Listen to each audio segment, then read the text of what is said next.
Okay, guys, welcome back to Adventures in Trucking. Today is Tuesday. We are doing a little trailer maintenance. We were supposed to head out yesterday, picking up a load. We went to connect to the trailer, started doing our pre-trip, and not having any trailer connection. These are electric brakes on this trailer, so we didn't have any trailer connection showing in the truck on the electric brake controller. So we had a load scheduled. We had to end up coming off of that load. Uh, As you guys know, I like to run my stuff very tight. And so what we have found out is that, unbeknownst to us, even though these are oil bath axles, we had no magnet. And we had a short, is what the brake controller in the truck was showing. It said we had a short. And these axles are actually oil bath axles, which I'm going to convert them over to grease. But the issue that we had is that looking inside of this drum, you see where I guess the seal failed and it had started to let oil past it. All that oil was inside the drum here, all over the shoes. Um, and the magnet itself is, as you can see, non existent. So here is the magnet, and the wire is supposed to go in right here. So that would be our short condition. Um, I have enough magnets to do. I bought 4 magnets yesterday, so I can do all 4 wheels and tires. So we're going to do all 4, pull them off, inspect everything. So I got all new magnets and have all new seals. So far, this drum is good. We're going to clean it up. We'll probably end up having to. I'll have to clean these shoes up, see how they look. Honestly, I don't know. We just have to clean the shoes up and see. Um, but we just letting you guys know where we are. So I have been just telling Hotshot Shorty that, we probably need to go ahead and pull a little trailer maintenance here, because when we got this trailer, we put this trailer on the road. I mean, of course, we checked, air pressure. We went over it, looked for cracks and things like that, of course, before we bought it. Checked the oil level in the hubs. The brakes were working and hitting well. Pulled the pull away pin out, and it did stop the trailer. But that was 7, 8 months ago now. So it's time to look these things over. So that's what we're gonna do. We did get lucky, and the very first wheel we pulled off, at least so far, is the one that has a short or obviously missing the magnet. I don't know what the case will be when we pull the other 3 wheels off. We'll see what that is once we get the rest of the wheels pulled off of it. Um, but I was telling Hot Shot Shorty we had a 1 in 4 chance of guessing which wheel was correct. We could have owned out the magnets, but and see which one was bad and just replace that one. But I didn't want to do that. I'm going to just go ahead and take a look at all 4 of them, since we have not done that when we got the trailer. Like I said, we put it right in the service. So this trailer, what year is this trailer, Shot Shorty? It's a 2021 trailer. So, when we bought it at the beginning of this year, it was in excellent shape, still is. So, I felt pretty good, and obviously we didn't have any issues until now. So we will pull the rest of these wheels off and let you know what we find when we get a little further into it. Okay, so now we're at the second wheel. I just want to share something with you guys. This is exactly what causes the problem with these electric brakes. All hot shotters with electric brakes, you need to replace this part, get rid of it. This will be the bane of your existence. This will be why your magnets fail. One of the reasons for sure. So this is the little clip that belongs, that holds that magnet onto its mount, onto its perch. And this little spring clip is supposed to go in here. Give me a second. So it goes on there like so. I'm not gonna push it all the way on, but that little spring clip goes on there like that. And that's what holds the magnet on. It's not seated all the way because I'm not going to use it. I'll show you what I'm going to use in a minute. But this spring, I'll take it apart so you can see it. Or this clip, I should say. So this clip, get that right, is supposed to sit on this perch. And the way that it goes, there's a hole in the top of this spring or magnet perch or magnet mount. This clip is supposed to go on this way. And it's got little backwards facing teeth, you can see in there, get my bloody hands out the way. So it's got backwards facing teeth in here that come this way, and those teeth are supposed to bite onto that hole, just like that. So it goes like that. I'm not gonna see it all the way in there, but this clip is supposed to ride inside this magnet when it's mounted to its perch. The problem is this clip doesn't hold up. So this clip is supposed to go in this magnet, just like that. And it sits, and the magnet moves back and forth with the spring pushing behind it, but the magnet will move back and forth, forward, back,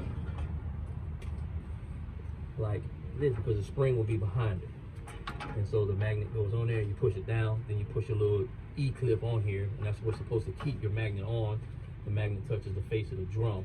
What happens is that little clip fails, it gets destroyed, it gets ground up inside of here, inside of your brake drum area, and then you got just a loose magnet, and they will come off like that. We found this one when we took the wheel off. We found it laying inside of the brake drum like this. Obviously it wasn't riding like that, but the point is, if you're looking at this magnet, you can see how it's got a curve to it that way, because it wasn't riding flush on its mount, because once that spring comes off, it doesn't ride flush anymore. So what we have, this is the spring that goes behind the magnet.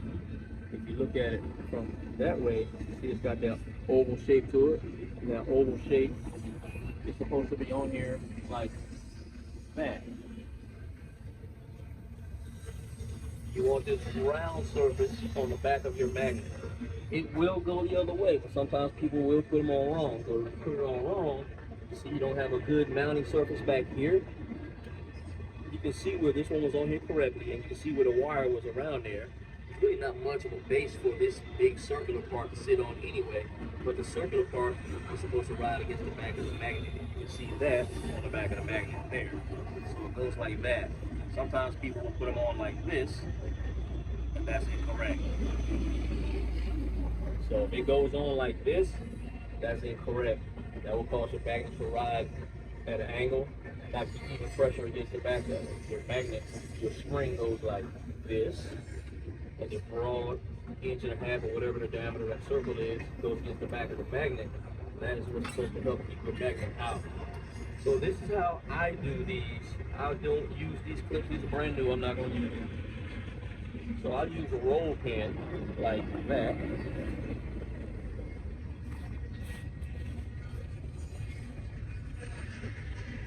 And what I'll do is I'll have to cut this roll pin down, but this roll pin fits inside of here just like that. And when I cut the fit inside that magnet, the magnet will then come forward and be flush with the brake drum like it's supposed to. So what happens is you never lose this roll pin. This is how I pinned all of my magnets on my Texas Pride trailer. Never had no more problems with them. These pins, or these clips I should say, these are trash. These will have you on the side of the road. So all hotshotters with electric brakes, I will share this tip with you guys, free of charge. When you're servicing your brakes, find the roll pin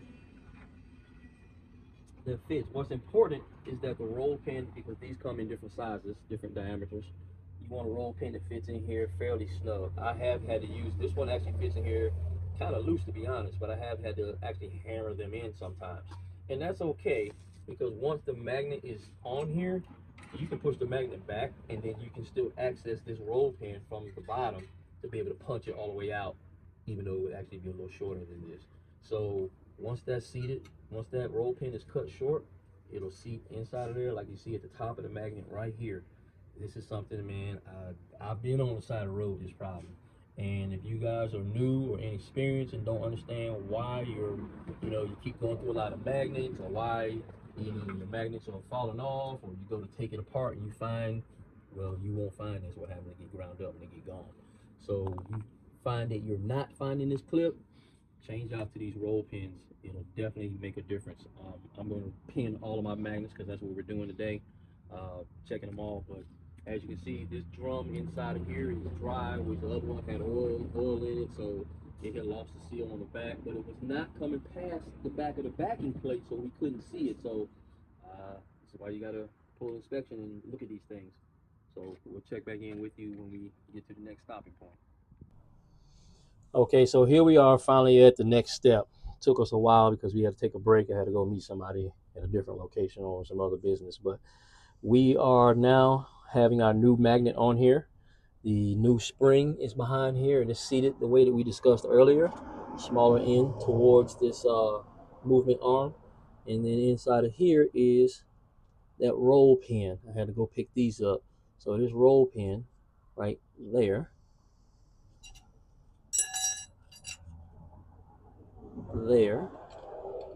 is 3/16 in diameter. That's just what it ended up being to fit this particular axle. This is a 16K axle. So the roll pin goes in. It is a press fit, so the roll pin is not coming out. That's what keeps that magnet on there. As you can see, the magnet in the center has got kind of like that T shape to it, cross shape to it, and that pin actually doesn't hit top or bottom, but the pin is basically, because it's a press fit, it is held in place. So that's not coming off like those little throwaway clips like we talked about. So I'm gonna clean all this up with some brake clean, get everything all nice and clean. The face of the drum is already cleaned, and we'll put this back together, adjust the wheel out on the back, put it together with new seals, and I'm gonna be changing over from oil to grease. So we got to load up these hubs with grease. So that'll probably take a minute, but we'll check back. And I do still have to connect the wires.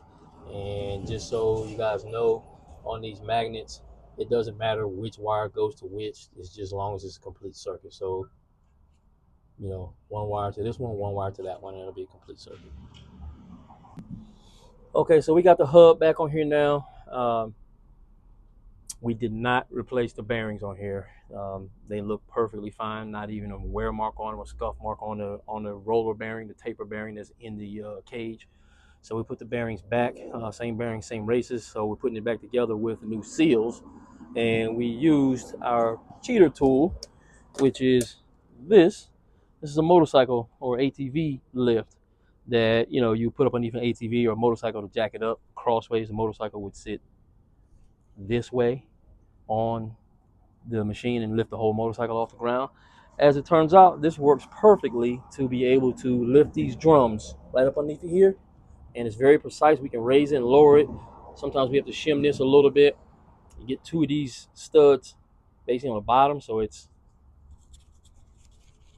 on the bottom like that, and then we can shim this and we can get it to be perfectly level and slide it right on. It went on with the second push. We got it on. So we didn't have to fight it a whole lot and risk tearing up our brand new inner grease seal. So what I'm doing now, this is a grease needle, and it allows you to get past where the race is in here, because the regular, and that part goes down in there, because the regular tip like this won't fit past the race. So this is just kind of like a little extension. You put it on like so. This is a lock and lube locking coupler on the end. And once that's locked on, I can now push this in here and get grease between the two bearings. So what I'm doing now is I'm actually greasing the face of the back bearing, which I already did, to be honest. But I'm just trying to make sure I get extra grease in here. And I'm feeding that grease onto the face of that back bearing. And I'm gonna just leave some grease in the bottom of this well, or this hub. So basically there'll be grease that sits between here, between the front race and the bottom or the back race. So there's grease that lays in the bottom of the hub, and as it gets warm, it's going to work its way around, move around. So this is the grease conversion, changing from oil to grease. Just going to fill this thing up with as much grease as you can get in here. You don't want to overpack and pack it tight. It's got to have room to expand and move around. But we are making sure I got plenty of grease on the face of the other bearing, which it is.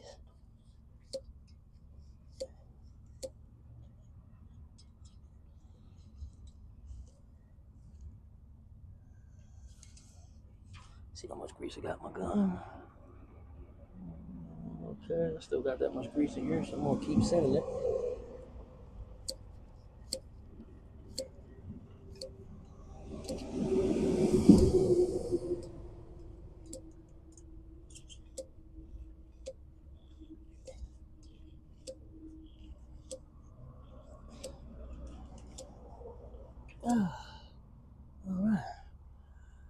think I'm gonna be good with that. Let me take a look, see what I got in here.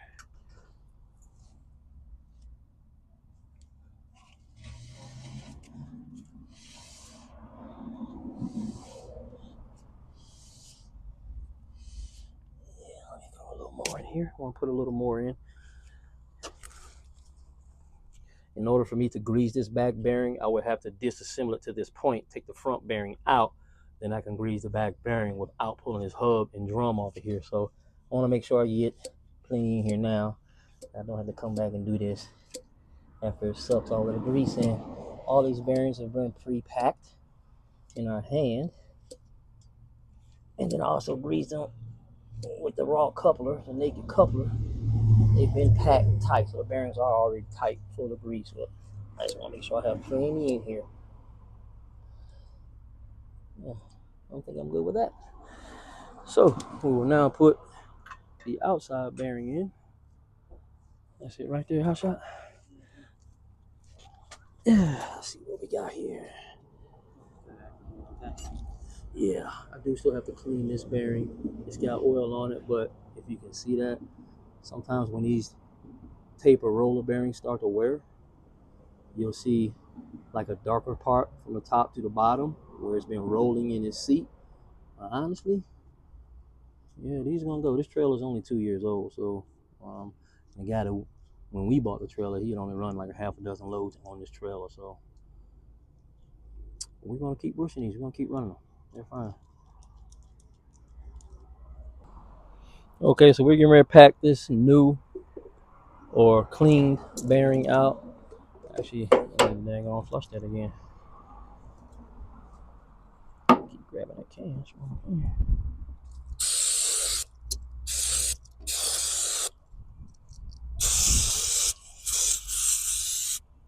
So yeah, that's what it looks like. There's no scoring, no scuff marks.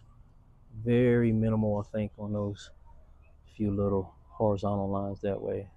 I'm not concerned about that. So yeah, we're gonna run this.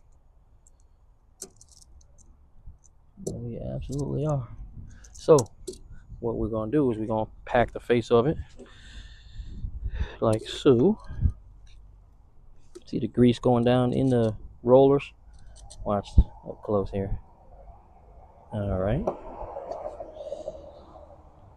See if you can see from right there. See that grease spreads around there?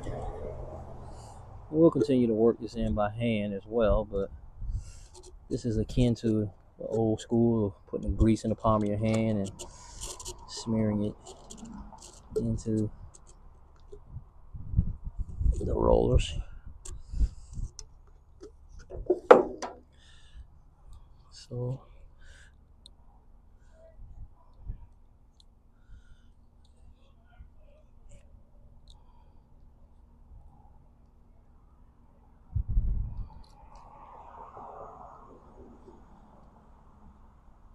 So I'm applying pressure as I work this grease around here, which is forcing the grease down behind the cage and into the rollers. And I'll just keep following that up with the pressure. So I hold this down tight and I just kind of hit it. You see the grease getting forced down in there. You see grease creeping ahead of the tip.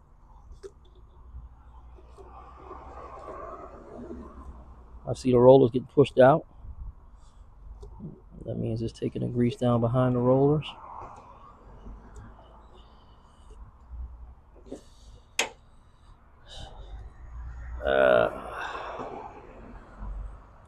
Old school people will work the grease in this way. That's fine.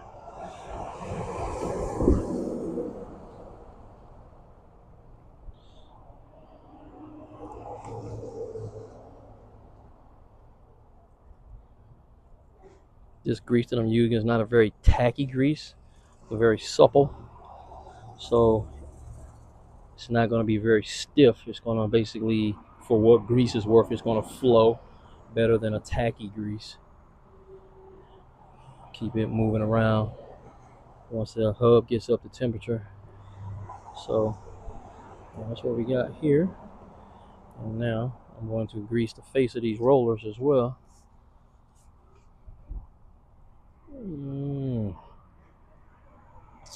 Need extra hand here. Tell you what, I'll just put some grease on here and work it around.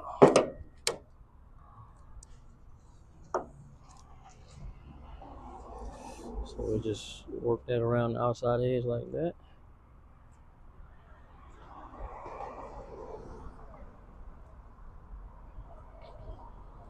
You squeeze. Alright,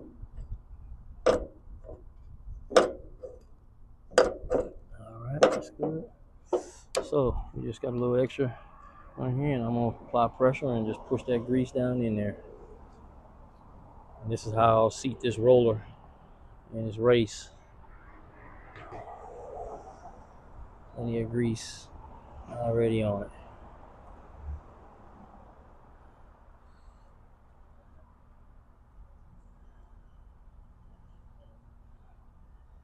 Yep. So that bearing is nice and packed.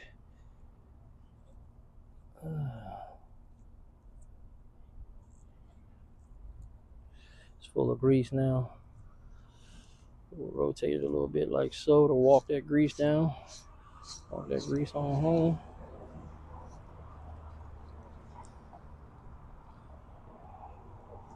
Put the excess back on it from the outside. She's ready to go home now.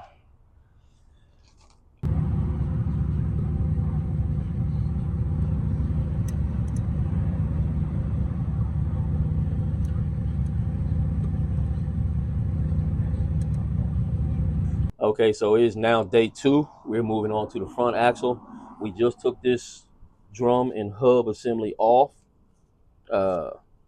Basically throw the jack underneath of it, slide it out. But here is what we found. Look inside of here and look at all this brake dust, which is normal, but certainly not helping conditions. This is just caked on up here. It's just caked on brake dust up inside of the drum here. So we'll get all of that out of there, but that's what's laying in the bottom of the drum. More importantly, on the spindle, this is what we found. When we pulled the drum off, and of course this magnet wasn't riding like this inside the drum, but my point is that the clips that they send you, which is supposed to hold this magnet on here like that. So when we took the drum off and this rides against the face, the whole thing just came off like that. So again, you can see where this magnet has a ridge on it up here, where it's been not riding correctly against the face of the drum. See that material, perfect light right there. And of course, the magnet is thinner down here on this end than it is on that end. So it's been riding against the face of the drum, cocked for some period of time to cause it to do that. So it'll be replaced. I mean, honestly, the magnet probably would still work, but I'm not going through all of the work to pull this off and then put these magnets back. So we'll pull this out and change it out. So we got the 2 magnets on the trailer, and I just thought this would be a great representation of what may have appeared to be a good magnet. When you look at the profile of the 2 differences between this one and that one, you can see how much of that one is actually worn away. I'll let Hotshot Shorty come to the left over here, and then he'll be able to see even better still the difference in the shape of the magnet and how this one is actually worn down on this end, but still kind of maintaining its height on that end. So yeah, that was really worn. So what eventually ends up happening is this whole face is worn off of here, and inside of there you'll see the coils inside of here that make up an electromagnet. On this one, you can see where it's got the little dimples in it, a little bit kind of like a golf ball, but those are almost completely worn off of this one. So just a good visual representation of what a good magnet should look like. Okay, so we are finished with the trailer for Tia. We have put all new magnets in it, and we got everything put back together. We just got back from doing our test run with the trailer to make sure that everything was operational the way it should be. No issues. Of course, these are electric brakes on this trailer, and so the initial issue we were having was that we had a short condition showing up on the control box in the truck for the electric brakes. And when we plugged in, we figured we were good because we got a C, which stands for connected, no issue. So we drove it.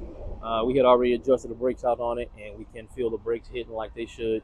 So it looks like we have got it all put back together. No issues, no problems. We did change over from oil at this opportunity to, since we had to drop the oil anyway, we did change from the oil to the grease. So we repacked all of the hubs and bearings with grease and not run any oil anymore. I will say that we had not had any problem with the oil in these hubs to this point. I know we caught a lot of heck on the gooseneck trailer, that one back there. We did catch a lot of heck with, that one leaking here, leaking there. A lot of folks complaining that the oil bath hub, the oil bath axles leak. Honestly, I think that's probably an issue of bearings being out of adjustment. And when you get slop in your bearing and your wheel can move around like this, that starts wearing on that seal that sits on the back of the wheel, and the seal basically gets worn out, and then they'll let the oil come past it. Especially with new bearings. Sometimes you may need to run your new bearings, then maybe give them another quarter turn, half a turn, tighten them up, reset your lock pin on them, but that's another issue. So yeah, we're good. Next on the agenda for us will be I'll take this to the house tomorrow. We're gonna wash out these wheels. We still have mud in these wheels from past off-road excursions, so probably throw my wheels out of balance. We scraped what we could out, but I gotta wash it up so that this one looks like that one. But we'll get them all washed up, and I'll retorque my lug nuts on there again tomorrow. We checked all the tires. All the tires are at 120, 125 being max. So yeah, that's what we got. We will finish up a few little things here tomorrow. We do have to make a couple little welds on this trailer. We can't weld here at the yard. I don't have any power here, so we'll take it to the house, do a little welding on this trailer, do a little light housekeeping on here, and I got a couple of lights that I need to replace on the truck, so we'll do that as well tomorrow, and probably switch back over to my single pivot fifth wheel. So